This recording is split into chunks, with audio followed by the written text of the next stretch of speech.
So I'm going to go ahead and get started with the afternoon stream. This is a vertical market stream on agriculture, oil, gas manufacturing, which I cannot possibly think of, I guess I could think of 4 items that had less in common.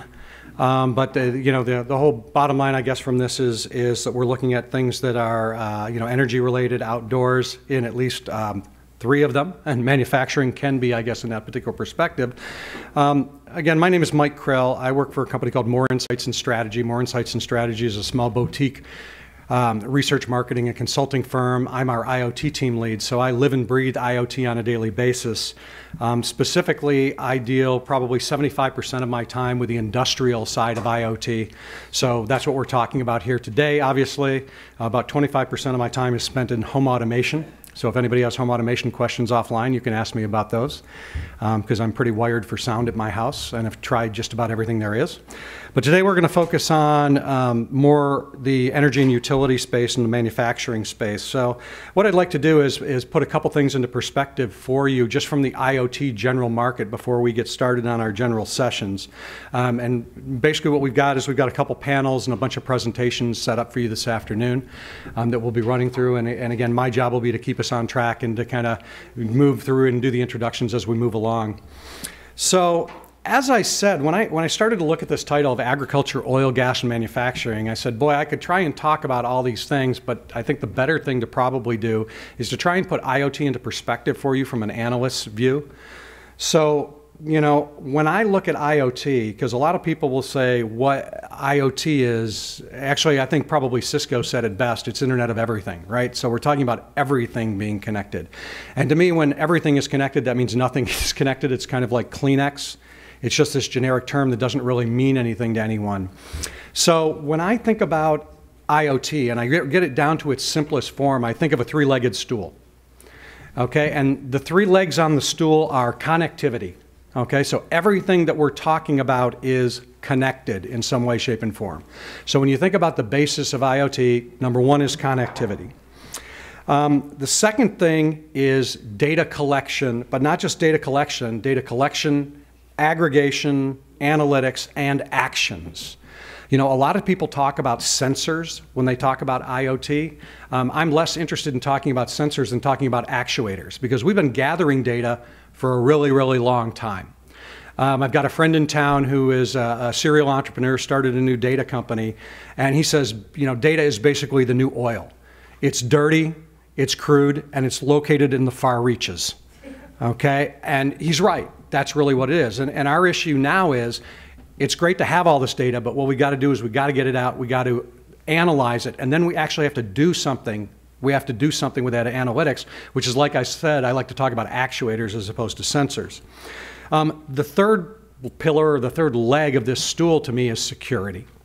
Okay, so as far as I'm concerned, if you're talking about IoT, there are 3 check boxes you got to have. Okay, you got to have connectivity. You got to have data collection, aggregation, analysis, and action. And you got to do it under an umbrella of security. And those are the 3 things to me that make up IoT, if we're really talking about what IoT is. Now, I will caveat that I've been using this model for a few years now, and I'm getting close to adding a 4th leg to the stool. But I couldn't find a good picture of a 4th leg yet, so I'm kind of working with this one temporarily. But the 4th leg of the IoT stool to me is partnerships, which sounds weird because it's nothing like the other 3. But the reality is, and everyone will tell you this and you hear it over and over and over again, nobody can do IoT by themselves. There's no one company you can go to, and if anybody happened to be in the end of the general sessions when I was speaking, no general manager woke up in the morning and said, I need to go buy me some IoT. Okay, they have a specific problem that's looking at solving. I have a production line I have to take down 3 times a year. If I only could take that production line down twice a year, think about how much money I would save. So the bottom line is that in order to enact this kind of stuff, it's a combination of hardware, software, and all kinds of security and other things in between. So you can't go to one vendor and buy it all from that vendor. Even the big guys, the guys with the names, the Dells and the Ciscos, the IBMs and the Amazons and the Googles, can't give you everything you need to solve any of your IoT problems. So the 4th leg of that stool, my dotted leg at this particular point in time, is partnerships, and we'll be adding that as we go along. So the other thing is, as an analyst, what I get asked on a very regular basis is, what's hot?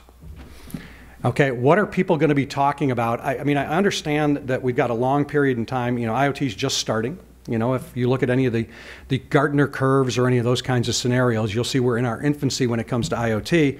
So people are asking me, okay, what are the hot topics? What's going to happen in 2017? Prognosticate a little bit, right? Guess a little bit for me. And as an analyst, I guess I get paid sometimes for guessing and hope that I'm more right than wrong. It's kind of like a gambling thing, I think. But so let's talk about what people are going to be talking about in 2017 when it comes to these specific markets: agriculture, oil, gas, manufacturing. The first thing they're going to be talking about is security. And if you didn't hear me, I'm going to say security, and then I'm going to repeat and say security. Okay, it's the number one thing on everyone's lips. It's the number one reason that people are holding off from implementing IoT, scenarios.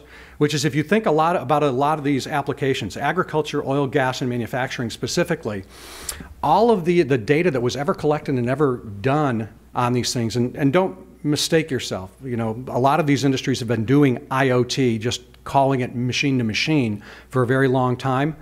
The difference here is the data never left the premise. Okay, if you were doing manufacturing, you gathered data on your machines. It's not that you didn't, it's just you used it on site.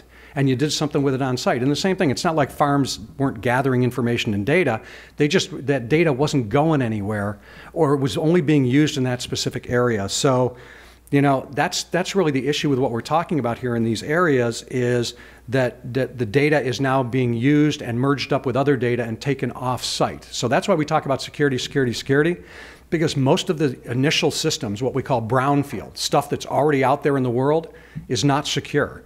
And the thought of connecting that non-secure stuff to the big wide internet is pretty scary, right? You can think of all the nasty scenarios you want, but the reality is a power plant that was built 25 years ago, okay, probably is not a secure place if you hook it up to the internet. And the thought of somebody getting a hold of a valve in a gas plant is not exactly appealing to any of us. But that's the issue, and why we talk about security, security, security when we go down this path. The second thing people are going to be talking about this year is moving from proof of concepts to real applications that actually generate ROI in some way, shape, and form. Okay? We have to stop doing what we in the industry call POCs, proof of concepts. The reason is nobody makes any money in a proof of concept. Okay? The vendors give you stuff really inexpensively to get in there. I mean, all of the vendor chain, nobody makes any real money when we're doing that kind of scenario, and we can't. That's not a self-sustaining thing. So proof of concepts have to turn into real designs and real areas where people can get real ROI in some way, shape, and form. Number three is that connectivity is going to continue to be messy. It started out messy. It's going to continue to be messy. 2G, 3G, 4G, 5G, NB-IoT, LTE-M, Sigfox, Ingenue, Weightless, LoRa. Oh, those are just the long-range ones. We haven't talked about Wi-Fi, Zigbee, Z-Wave, Thread, OCF, et cetera, and we haven't talked about the operating systems of Brillo and Weave and HomeKit. It's a mess out there in terms of connectivity, and it's not going to get cleaned up anytime soon, unfortunately, because I think it is to the detriment of the industry. Long-range wise, I think there's room for all of these players. I think there's specific players in specific applications. We'll be hearing from our representative from Sigfox here shortly, and we'll be talking about that. But the reality is I think there's a lot of room for a lot of different players in these areas, but don't think that there's anything called a standard. It's a mess, and it's not going to clean up. The other thing is, in that scenario, it's the same thing going on in industry as in the home. If you look at the manufacturing environment, the number of standards in the manufacturing environment makes us in the IP world, those of us who work with the Wi-Fi's and the internet, look paltry. Okay, every three guys get together, it's a standard. Okay, and then even of that standard, there are different flavors. It's like looking at Tahitian vanilla and Mexican vanilla. But except these standards don't talk to each other. So it's going to continue to just be crazy and messy. The other thing is it really hurts the people in the middle layer who are actually trying to produce products, because they don't know, especially in these wireless standards, they don't know, and I'm going to get into a little technicality here, but they don't know what to write to. Okay, if you think about this scenario, each of these different standards, there's a 7-layer stack in the networking model, and some people go to layer 2, some people go to layer 3, some go to 4, some go to 5, some go to 6. So the developers don't know where to write to, and that's a really complicated thing. The other issue is that there's a couple hidden things floating around in the back of IoT, which nobody talks about on a very regular basis, or we mention but we don't go into depth on. The first is regulatory. Okay, we have not yet begun to broach the regulatory issues that are revolving around IoT. Autonomous vehicles is the perfect example. Okay, which person is going to let whom run their autonomous vehicles in what city? We've already seen this happen. Okay, when you start dealing with healthcare data, when you start dealing with energy data, okay, when you start dealing data in general, who owns the data? I was listening to a story the other day about a guy on talking about buying a new car, and his new car, like a Tesla or a bunch of others, comes with a big screen in the front of it, and they give him a year's free worth of service, whatever service is. So he basically, to do this, he has to go through click all these buttons and just basically say yes, yes, yes, yes, yes, to get to what he wants at the end, and he doesn't realize that he just signed every piece of data away that he ever had. Okay, by hitting that yes button. Many of you may have actually installed software on a computer, though that isn't done as much anymore. Those things like click-through licenses, you get them in cars now. Except these ones basically say the data that is generated from your vehicle, I own, you don't own. And by the way, if you do that, you gave away that data much too cheaply. So we'll remember that. So regulatory is hidden. Insurance is the other factor that is hidden. Don't forget, a lot of things that we're dealing with in IoT are insurance-oriented things. Okay, asset tracking. Okay, asset tracking is all about insurance. The reality is, if you lose it, you charge your insurance company. Okay, home automation, right? Right now, if you have an alarm system in your house, you check the box, you get $10 a month off your insurance or something of that particular ilk. Automotive data. Oh, you're driving down the road and you hit a bump, okay, or you clip a tree or you clip another car. Insurance company would like to know that, wouldn't they? As opposed to whatever you tell them or whatever, because of whatever happens there. So insurance is lurking behind all of these scenarios. So back to agriculture, oil, gas, and manufacturing. In these specific spaces, I expect to see a lot of early adopter applications, some of which is because they're simple, some of which is because they're great test cases for the new technologies. First, things like water metering, lighting, parking, general building automation, which to me is HVAC and lights and those kinds of things. Those are the areas that we're going to see things happening first. And then in process and in what I call process improvement things from straight manufacturing, because they've been doing that for so long. So for 2017, those are the areas in here that we're going to see the most activity. We're starting to see farm. Dell has a famous test case of the connected cow that they've been talking about for 2 years, which I told them they need to move on from the connected cow.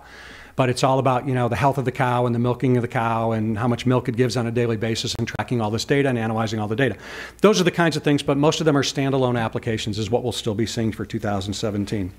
The other thing I want to mention is I don't talk a lot about buildings because people like to talk about connected buildings, and to me, connected buildings is not a vertical market. It's actually a horizontal. It's a slice. Because everything's a building. This is a building, a power plant is a building, an office building is a building, farms have buildings, and all of those buildings have some things in common, like HVAC and those things. But a hospital is also a building. It's got those things, but it also has some specialized things that go along with it. So we don't usually talk about buildings as a vertical market. So that's my quick start of this particular afternoon. Thank you all for joining us. As I said, we've got a couple panels that we're going to be running here. The first one is starting right now at what I would call a few minutes late already, so I'm not doing great. So I'd like to ask our panelists to come up and we'll do introductions and get started with our first panel.